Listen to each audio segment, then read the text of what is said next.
Imagine-toi te réveiller un jour et découvrir que le vent, les animaux et même les djinns obéissent à tes ordres. Non pas parce que tu es un roi, mais parce que tu as été choisi par Allah pour accomplir une mission qu'aucun autre être humain dans l'histoire n'a pu porter. Parmi tous les rois qui ont foulé la terre, il y en eut dont l'autorité ne s'étendait pas seulement sur les hommes, mais aussi sur les vents, les animaux et les invisibles. Un homme qui ne régna pas seulement sur un vaste empire, mais qui reçut des miracles extraordinaires directement de son Seigneur. Son nom est Souléan, fils de Daoud. Que la paix soit sur eux. Mais avant que son nom n'inspire la crainte aux armées et le respect aux créatures, il y eut un enfant à Gaza né il y a presque 3000 ans dont le destin avait été écrit par Allah le Très-Haut. Dès son plus jeune âge, Souléman brillait d'une lumière différente. À l'âge où les autres enfants jouaient, lui s'asseyait déjà pour observer les jugements de son père avec une sagesse qui surprenait les anciens. Son père était le prophète Daoud, roi des Banu Israël. Et même s'il avait de nombreux fils, quelque chose distinguait Souléman. Ce n'était pas sa force, ce n'était pas son apparence, c'était son cœur. Lorsque Daoud sentit que son heure approchait, il rassembla ses fils et posa une question devant tout le peuple. Quelle est la chose qui, si elle est droite, redresse tout? Si elle se corrompt, fait tout s'écrouler? Chaque prince donna sa réponse. L'un parla du pouvoir, un autre mentionna l'argent, un autre encore la langue. Mais ce fut Souléan qui répondit avec assurance, c'est le cœur. Si le cœur est droit, tout le reste le sera. Mais s'il s'égare, le corps entier sombrera dans la perdition. Un silence sacré envahit les lieux. Les paroles du jeune garçon touchèrent les cœurs et c'est ainsi que le peuple commença à comprendre que cet enfant n'était pas un prince comme les autres. Il était un élu. Mais Allah ne laisse pas les grandes décisions se prendre uniquement par des paroles. Daoud fit une autre épreuve. Il écrivit les noms de ses fils sur des bâtons de bois et les plaça dans une salle fermée. Le lendemain, lorsqu'il les reprit, seul le bâton de Souléan avait fait pousser des feuilles vertes. Un signe clair, une vie choisie, une mission sur le point de commencer. Après la mort de son père, le prophète Daoud, le trône passa officiellement à Souléan. Beaucoup le remirent en question, comment un jeune garçon pourrait-il nous gouverner? Mais ce qu'ils ignoraient, c'est qu'Allah l'avait déjà choisi. Peu après son couronnement, un objet extraordinaire lui fut confié. Ce n'était pas une arme, ce n'était pas une couronne, c'était une bague non forgée par des mains humaines. Selon les sources, cette bague venait du paradis, apportée par l'ange Jibril avec la permission d'Allah. Elle portait l'inscription de l'un des noms suprêmes d'Allah, un ism Allah Adam, dont la connaissance n'est accordée qu'à certains prophètes, anges rapprochés et serviteurs d'une pureté exceptionnelle. Ce n'était pas un pouvoir magique, c'était une manifestation de la volonté d'Allah. Par cette bague, Souléman n'agissait pas par lui-même, mais comme instrument de son Seigneur. Le Coran est clair à ce sujet, et nous assujettîmes le vent à son service, qui soufflait doucement selon sa volonté. Sourate Sad, verset 36. Et nous assujettîmes les démons. Certains plongeaient pour lui et faisaient d'autres travaux, et nous étions leurs gardiens. Sourate Al-Anbiya, verset 82. Avec cette permission divine, Souléman pouvait ordonner au vent de transporter son trône à travers les terres et les mers, commander les djinns pour construire, creuser dans les océans et accomplir des tâches titanesques, comprendre et parler le langage des animaux, des oiseaux jusqu'aux insectes. Aucun être humain n'a jamais eu un tel pouvoir. Mais ce pouvoir ne lui appartenait pas. Il appartenait à Allah. Il n'était qu'un serviteur et cela, il le savait mieux que quiconque. Souléman ne tomba jamais dans l'orgueil. Il savait que tout ce qu'il possédait était une épreuve, que le même pouvoir qui élevait des palais pouvait disparaître en un instant si son cœur s'égarait. Allah l'instruisit par des épreuves et l'une d'elles restait à venir, car même la bague qu'il porta un jour disparaîtrait mystérieusement à la fin de sa vie.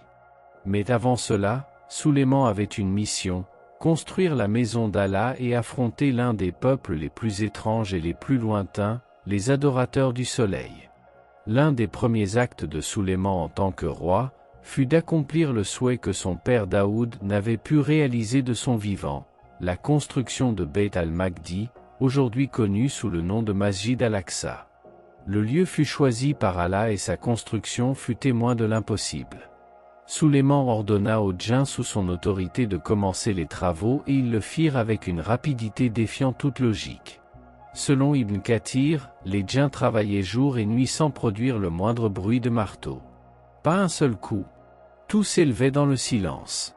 Et nous assujettîmes les démons pour qu'ils construisent pour lui des temples, des statues, des bassins comme des réservoirs et de vastes chaudrons inamovibles. Sourate Saba, verset 13. Mardi n'était pas seulement une œuvre architecturale, c'était un lieu d'adoration imprégné de lumière où descendait la sakina, la tranquillité divine. Et en son sein, on gardait un objet sacré, l'arche de l'alliance confiée au Banu Israël depuis l'époque de Moussa. Mais tandis que ce temple sacré s'élevait, quelque chose se produisait dans des terres lointaines. Un jour, alors qu'il inspectait son armée d'oiseaux, Sulayman remarqua l'absence d'un oiseau essentiel, le houdoud, la huppe. Ce n'était pas un oiseau ordinaire. Il avait la capacité de détecter les sources d'eau et d'explorer des contrées lointaines. Lorsqu'il revint, il dit quelque chose qui allait changer l'histoire. « J'ai découvert ce que tu ne sais pas. J'ai trouvé une femme qui règne sur un peuple et ils adorent le soleil au lieu d'Allah. » Sourate An-Naml, versets 22 à 24. Cette femme était Bilki, la puissante reine de Saba. Intrigué, Sulayman envoya une lettre, mais ce n'était pas un message ordinaire, c'était une dawa, une invitation directe au Tawhid. La lettre commençait ainsi, « Au nom d'Allah, le tout miséricordieux, le très miséricordieux. Ne vous montrez pas orgueilleux envers moi et venez à moi en toute soumission à Allah. » Sourate An-Naml, versets 30 à 31. Lorsque Bilki reçut la lettre, elle fut troublée. Comment était-elle parvenue jusqu'à son trône sans être vue? Qui était ce roi dont le message parlait avec une telle autorité, évoquant un dieu qu'elle ne connaissait pas? Elle tenta de lui envoyer des présents, mais Sulayman n'était pas comme les autres rois. « M'offrez-vous des richesses? Ce qu'Allah m'a donné est meilleur que ce que vous m'offrez. » Sourate An-Naml, verset 36. Alors Bilki décida de se rendre en personne à Jérusalem, mais avant qu'elle n'arrive, eut lieu l'un des moments les plus extraordinaires jamais racontés. Sulayman demanda à sa cour, « Qui m'apportera son trône avant qu'elle n'arrive ?»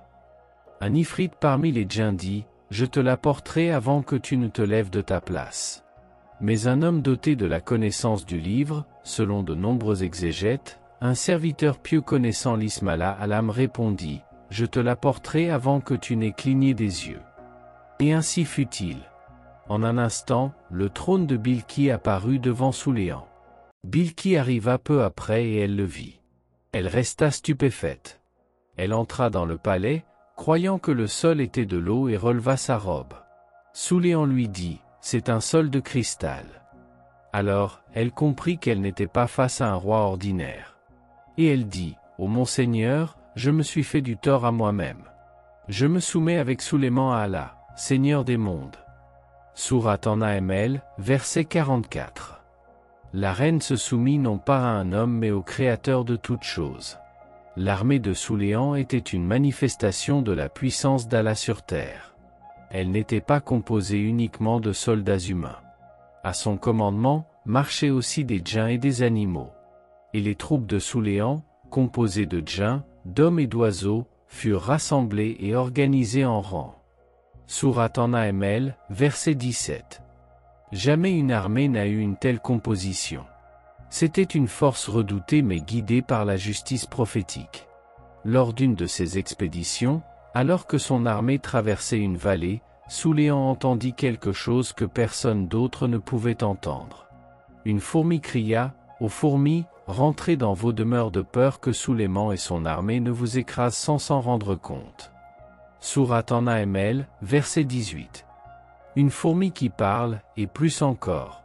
Sulayman comprenait son langage. En l'entendant, il ne se moqua pas. Il ne rit pas de mépris.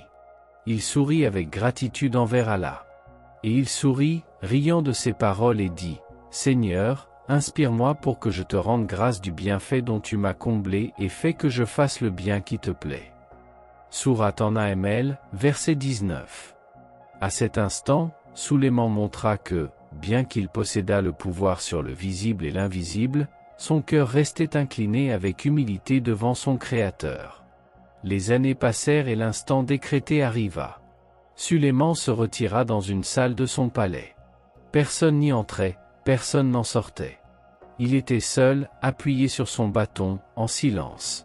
C'est alors que l'ange de la mort se présenta. « Qui es-tu » demanda Sulayman. Le jeune homme répondit, « Je suis celui que ni mur, ni porte ni garde ne peuvent arrêter. » Sulayman comprit et il se soumit au décret de son Seigneur. Son âme fut reprise, mais son corps ne tomba pas. Il resta debout, appuyé sur son bâton. Des heures passèrent, puis des jours, puis des semaines. Personne ne savait qu'il était mort, pas même les djinns. Ils continuaient de travailler, croyant que leur maître les observait, jusqu'à ce qu'une simple créature, une termite envoyée par Allah, rongea le bâton. Et alors le corps s'effondra. Le Coran le révèle clairement, et lorsque nous décrétâmes sa mort, ce fut seulement la bête de la terre qui indiqua sa mort en rongeant son bâton.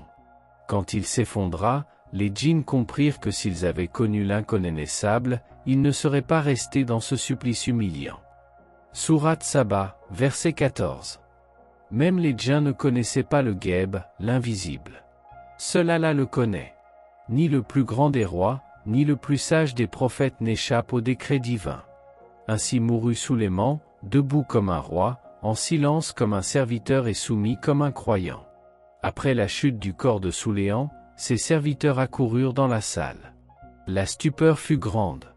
L'homme qui dominait les vents et les djinns était mort depuis des jours sans que personne ne le sache. Mais il y avait encore autre chose. La bague n'était plus là. Cet objet céleste confié à lui par la permission d'Allah avait disparu sans laisser de traces. Les savants disent qu'elle fut cachée par la volonté divine, car son pouvoir n'a jamais résidé dans la bague, mais dans la connexion de Sulayman à son Seigneur. Depuis lors, des générations entières ont cherché cette bague dans les déserts, les montagnes, les fonds marins, mais jamais elle n'a été retrouvée. Sulayman fut un roi sans égal. Mais son véritable pouvoir ne résidait ni dans les djinns ni dans le vent. Il résidait dans la maîtrise de son ego. Dans un monde qui aurait pu faire de lui un tyran, il choisit d'être un serviteur reconnaissant. Sur un trône entouré de luxe, il choisit de se prosterner. Au milieu de ses sujets, il choisit d'obéir à l'unique vrai roi, Allah, Seigneur des mondes. Et maintenant, une question directe au cœur. Que nous reste-t-il de Sulayman? Ses palais, ses trésors, son trône volant? Non, il nous reste son exemple, la preuve que la vraie réussite ne réside pas dans ce que tu possèdes, mais dans ce que tu offres à Allah. Car comme l'a dit le prophète Mohammed, ce n'est pas la richesse qui rend quelqu'un riche, mais la richesse de l'âme. Hadith Sahih, Bukhari et Muslim. Et ainsi se termine l'histoire de l'homme qui parlait avec les fourmis, qui gouvernait sur les djinns et qui mourut debout. Mais peut-être, juste peut-être, la plus grande chose que Sulayman nous a laissée n'est pas un royaume mais un enseignement. Tout ce qui monte vers Allah demeure.